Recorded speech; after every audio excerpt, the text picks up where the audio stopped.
Hi and hello everyone, welcome back in Pataliputra spoken English. आज मैं आपको शुड हैव और वुड हैव में क्या डिफरेंस है उसके बारे में बताने जा रहा हूँ। देखो क्या होता है कि जब आप किसी को बोलते हो कि आपको वहाँ जाना चाहिए था, तो स्वाभाविक है हम उस इंसान को क्या है कि पास्ट के बाद का एहसास दिला रहे हैं। तो जब भी किसी इंसान को आप पास्ट के बाद का एहसास दिलाते हो ना, तो वहाँ पे सब्जेक्ट के साथ शुड हैव और वर्ब का थर्ड फॉर्म लगता है। जैसे आप बोलते हो आपको वहाँ जाना चाहिए था, तो आप बोलोगे you should have gone there. जैसे आप बोलते हो आपको कल क्लास अटेंड करना चाहिए था, you should have attended the class yesterday. जैसे आप बोलते हो कि मुझे सुबह में नहाना चाहिए था, तो यहाँ पे काम करने वाला मैं हूँ डूअर, तो I should have taken bath in the morning. अब कुछ भी होता है, जैसे आप किसी को बोलते हो अरे आपको अपना आपा नहीं खोना चाहिए था, और आपा खोने की इंग्लिश होती है लूज टेम्पर। लूज का थर्ड फॉर्म होता है लॉस्ट। तो जैसे आप किसी को बोलते हो ना आपको अपना आपा नहीं खोना चाहिए था, you should not have lost your temper. जैसे आप देखो इसको क्या होता है कि आप कॉन्वर्सेशन में लीड करो। जैसे आप किसी को बोलते हो क्या तुम उसे धोखा दिए थे। अब यह बात कहाँ हो रही है? पास्ट में हो रही है। तो पास्ट में कोई काम जो ना हो गया, तो वहाँ पे डिड के साथ सब्जेक्ट प्लस एक्शन का फर्स्ट फॉर्म लगता है जब हम सवाल पूछते हैं, इंट्रोगेटिव पूछते हैं। अब जैसे किसी को बोलते हो क्या तुम कल क्लास अटेंड किए थे, तो आप बोलोगे did you attend the class yesterday. तो आप बोलते हो मैं कल क्लास अटेंड नहीं किया था, आई did not attend the class yesterday. तो आप उसको एहसास दिलाते हो कि आपको कल क्लास अटेंड करना चाहिए था। तो आप यहाँ पे बोलोगे you should have attended the class yesterday. जैसे आप बोलते हो आपको वहाँ जाना चाहिए था, you should have gone there. अब इसको कॉन्वर्सेशन में आप लीड करो। जैसे आप किसी को बोलते हो क्या तुम वहाँ गए थे, डिड यू गो देयर, तो आप क्या बोलोगे I did not go there. तो आपको वहाँ जाना चाहिए था, you should have gone there. जैसे आप किसी को बोलते हो क्या तुम उसे धोखा दिए थे, तो डिड यू चीट हर, मैंने उसे धोखा दिया था, आई चीटेड हर। आप उसको एहसास दिला रहे हो कि आपको उसे धोखा नहीं देना चाहिए था, तो आप बोलोगे you should not have cheated her. जैसे आप बोलते हो आप उसे समझाए थे। अब देखो क्या है कि ये चीज़ बात पास्ट में हो रही है, क्या तुम इसे समझाए थे, तो फॉर्मूला के हिसाब से पास्ट में कोई चीज़ है, सवाल पूछा जा रहा, तो यहाँ पे did you make her understand. तो आप बोलते हो अरे मैं उसे नहीं समझाया था, I didn't make her understand. तो आप बोलते हो आपको उसे समझाना चाहिए था, you should have made her understand. अब देखो इसमें क्या होता है कि आप जैसे एक वो यूज़ करते हो कि आपको उसे समझाना ही चाहिए था। अब क्या है कि हम सेंटेंस पर जोर डाल रहे हैं, तो यहाँ पे शुड को रिप्लेस करके आप मस्ट लगा दोगे। आप जैसे बोलते हो आपको वहाँ जाना चाहिए था, तो you should have gone there, आपको वहाँ जाना ही चाहिए था। तो यहाँ पे सब्जेक्ट के साथ मस्ट हैव और एक्शन का थर्ड फॉर्म होता है। जैसे आपको वहाँ जाना ही चाहिए था, you must have gone there. आपको उससे बात करना ही चाहिए था, you must have talked to her. जैसे आप बोलते हो कि आप बताओ कि इसे आप कैसे बोलेंगे, आपको उससे शादी कर लेना चाहिए था। तो क्या होगा यहाँ पे, आप जस्ट कमेंट में लिख करके मुझे बताओ कौन सा फॉर्मूला यूज़ होगा, आपको उससे शादी कर लेना चाहिए था। स्वाभाविक है चाहिए था, तो शुड हैव के साथ वर्ब का थर्ड फॉर्म लगेगा।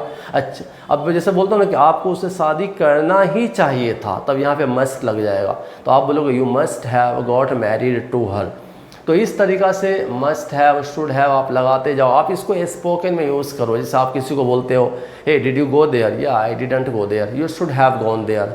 आप बोलते हो आपको वहाँ जाना ही चाहिए था, you must have gone there. जैसे क्या तुम पार्टी मीटिंग अटेंड किए थे, तो did you attend the meeting yesterday. तो आप बोलते हो I didn't attend the meeting yesterday. आप बोलते हो आपको कल मीटिंग अटेंड करना ही चाहिए था, you must have attended the meeting yesterday.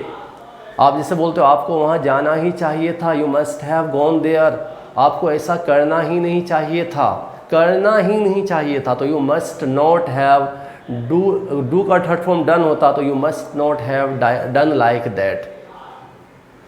मतलब आपको मतलब जो भी चीज़ चाहिए था तो शुड हैव लगा देंगे, करना ही चाहिए था जोड़ दे रहे तो मस्ट हैव लगा देंगे। You must have taken bath in the morning, you must have talked to her, you must have attended the class.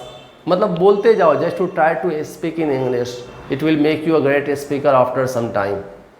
तो इस तरीके से आप इसको स्पोकन में यूज़ करो। I am telling you that if you do like that after some time you will be a great speaker. जैसे आप बोलते हो कि आपको MBA में एडमिशन लेना चाहिए था, तो अब देखो लेना चाहिए था, तो you should have taken admission in MBA। अब जैसे उन लोगों को MBA में एडमिशन लेना चाहिए था, अब यहाँ पे क्या है, सब्जेक्ट है दे, वो लोग हैं। तो अब देखो उन लोगों को MBA में एडमिशन लेना चाहिए था, they should have taken admission in MBA। उन लोगों को कल मीटिंग अटेंड करना चाहिए था, they should have attended the meeting yesterday. एक होता है कि उसे घूस नहीं लेना चाहिए था। अब घूस लेने की इंग्लिश होता है टेक ब्राइब। आप बोलते हो आपको घूस नहीं लेना चाहिए था, you should not have taken bribe. मुझे ऐसा नहीं करना चाहिए था, I should not have done like that. मतलब जस्ट टू स्पीक, बोलते रहो।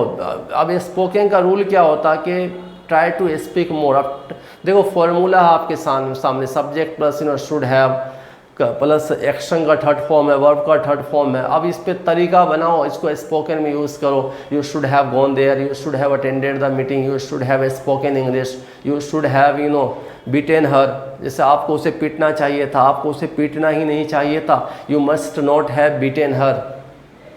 आपको उसे मनाना चाहिए था, मनाने की इंग्लिश क्या होती है, परसुएड।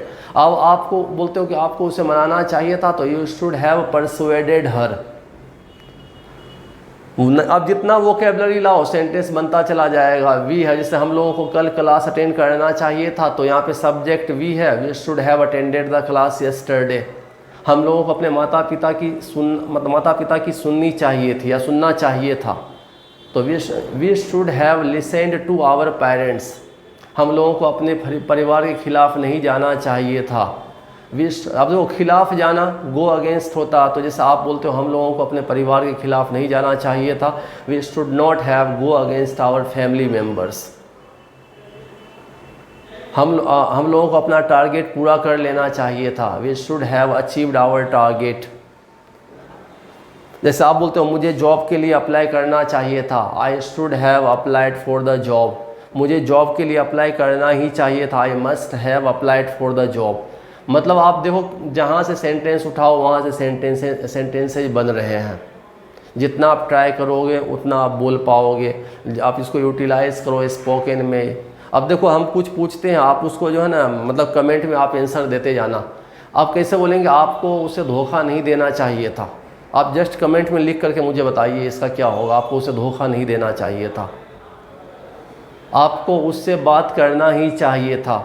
इसको भी आप जो है जस्ट कमेंट में लिख करके बताओ। I will see that who is able to give the answer. तो इस तरीके से आप प्रैक्टिस करो। I am telling you that you will never face the problem in the market. And just if you like my video, subscribe my channel and share to your friends. Thanks for watching my video. Goodbye.